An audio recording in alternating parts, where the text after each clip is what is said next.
Hello everyone, welcome back to my mini blog. सबैजना सन्चै हुनुहुन्छ साथीहरू? आज चाहिँ हामी जान लागेको छौँ कहाँ भनेर गेस गर्नुहोस् त। आज साथीहरू हामी जान मासु लिन जान लाग्छ त यस्तै खुसी भइन्छ है साथीहरू। आज चाहिँ मेरो बहिनीले मलाई खाना बोलाएको छ साथीहरू। अनि त्यसपछि मासु लिन गयौँ साथीहरू हामी। अनि मासु लिएर आएपछि अनि यस्तो गर्मी थियो, अनि थोरै लस्सी खाइदिउँ न त भनेर हामी लस्सी पनि खायौँ साथीहरू। यस्तो मिठो थियो गर्मीमा चिसो चिसो लस्सी।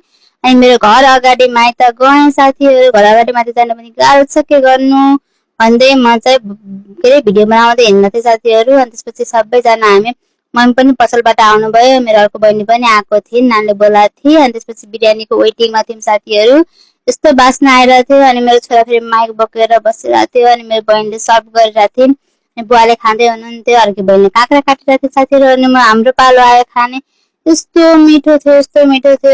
मेरो बहिनीलाई त चुप्पा खाइदिन मन लाग्थ्यो साथीहरू। हातमा यति मिठो बनाउँछ साथीहरू, हजुरहरू खाए पनि त पल्किहाल्नुहुन्छ कि। राइतासित यस्तो मजा आएको थियो साथीहरू। हेर्नु न, खाएको हेर्नु यस्तो मिठो थियो। अनि हामी सबैजना भएर इन्जोय गर्दै खाइरहेको थियौँ। अनि मजाले भाँडासाँडा सब चाटेर भ्यायौँ। अनि भन्नै सक्दैन मिठो थियो भनेर थियो साथीहरू।